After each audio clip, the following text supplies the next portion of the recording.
यह क्या भाभी, फिर खुले मुंह घूम रही हो? घर में बड़े बूढ़े हैं, कुछ तो लिहाज करो। देवर रंजीत की तेज आवाज़ सुनकर रूबी सहम सी गई। जी भैया। उसने जल्दी ही घूंघट सिर पर ले लिया और बोली कि भैया, आदत नहीं है, इसीलिए पल्लू बार बार फिसल जाता है। बाल भी सिल्की है ना। पल्लू रुकता नहीं है तो अपने सिर पर कील ठोक लो, रंजीत ने गुस्से और व्यंग से कहा। रूबी स्तब्ध सी खड़ी रह गई। वह एक आधुनिक एवं स्वतंत्र विचारधारा वाले परिवार में पली बड़ी थी। उसने कभी अपने घर में ऐसा देखा ही नहीं था, पर फिर भी नई नई शादी होने के कारण वह सब रीति रिवाज निभाई जा रही थी। रूबी की शादी को कुछ ही दिन हुए थे। वह अभी घर में सभी को समझने की कोशिश कर रही थी। अमोल से पहली मुलाकात में उसे प्यार हो गया और उसने शादी करने का निश्चय कर लिया था। सास ससुर, दादी सास, दादा ससुर, नंदों और देवरों से भरा पूरा उसका ससुराल था।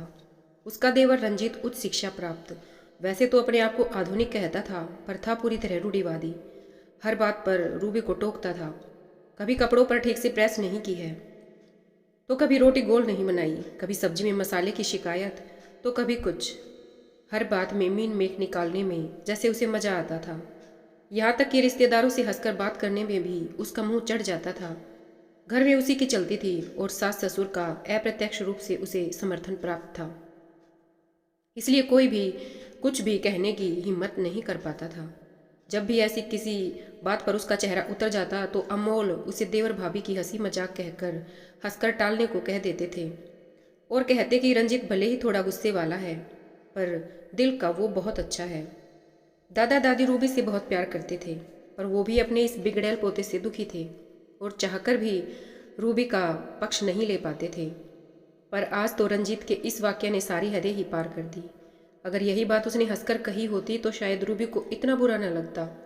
उसने कुछ ही दिनों में यह समझ लिया था कि घर में केवल रंजीत को ही उससे समस्या है, पर क्यों है, यह कारण अभी तक उसकी समझ से बाहर था। रूबी की घुटन बढ़ती ही जा रही थी, पर अब उसको लगा कि अगर अभी उसने इसका सही जवाब नहीं दिया तो फिर कभी नहीं दे पाएगी। उसने रंजीत को धीरे धीरे नज़रअंदाज करना शुरू कर दिया।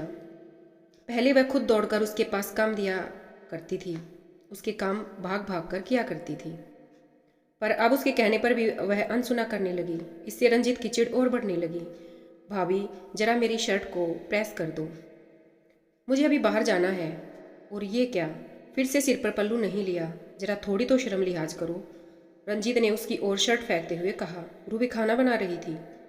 उसने रंजीत की बात अनसुनी करके अपना काम जारी रखा और अपना पल्लू साइड से हटाकर कमर में खोंस लिया। क्यों भाभी, सुनाई नहीं दे रहा है क्या? हाथ धो, पल्लू लो और पहले मेरी शर्ट में प्रेस कर दो, रंजीत ने तेज आवाज में कहा। रूबी ने उसकी बात पर ध्यान नहीं दिया और अपने काम में लगी रही। इतने में सासू माँ भी किचन में आ गई। बहरी हो गई हो क्या? कब से कह रहा हूँ, सुनाई नहीं दे रहा तुम्हें? रंजीत गुस्से से चिल्ला। यह क्या हो रहा है रंजीत? किस बात पर चिल्ला रहे हो और किस पर? घर में घुसते हुए अमोल ने सुन लिया और रंजीत को डांटा। आप मुझे क्या बोल रहे हो? भाभी को बोलो। मैं कब से एक शर्ट में प्रेस करने को बोल रहा हूँ, पर वह ध्यान ही नहीं दे रही हैं। कुछ जवाब भी नहीं दिया। रंजीत अभी भी गुस्से में था। क्यों, तुम अपनी शर्ट में खुद प्रेस नहीं कर सकते हो? वह भी काम कर रही है ना। और रूबी, कम से कम तुम्हें जवाब तो देना चाहिए, अमोल बोले। जब उन्होंने मुझे बहरी कह ही दिया है तो फिर मुझे भी उनकी कोई बात नहीं सुनाई दे रही है। अगर वह मुझसे तमीज़ से बात नहीं कर सकते हैं तो फिर मैं क्यों सुनूं? बड़ों की इज्जत व्यवहार और संस्कार से होती है, पल्लू से नहीं। उनकी यह दादागिरी अब मुझ पर नहीं चलेगी। मैं आपकी पत्नी हूँ, उनकी नौकरानी नहीं, रूबी ने सदैव स्वर में जवाब दिया। तो ऐसा कौन सा पहाड़ टूट पड़ा? बच्चा ही तो है, ऐसे ही मजाक में कह दिया, इसमें इतना बुरा मानने की कोई बात नहीं है। सासू माँ ने रंजीत का पक्ष लेते हुए बीच में कहा। नहीं माँ, ये अब कोई बच्चा नहीं रहा और देखा जाए तो उम्र में रूबी से बड़ा ही है। मैं भी अभी तक इसके व्यवहार को देवर भाभी के हंसी मजाक के रूप में लेता रहा, पर दिन इसका व्यवहार खराब होता ही जा रहा है। रंजीत, चलो माफ़ी मांगो रूबी से और आइंदा तमीज़ से बात करना। बड़ी भाभी है तुम्हारी, अमोल ने गुस्से से कहा। तब रंजीत का सिर झुक गया और उसने रूबी से माफ़ी मांग ली। रूबी को अमोल पर गर्व हुआ कि आज उन्होंने अपनी पत्नी के सम्मान की रक्षा की। उसे लगा आज उसे सच में आज़ादी मिली है, बेवजह के बंधनों से, पुराने ख्यालातों से। धन्यवाद दोस्तों।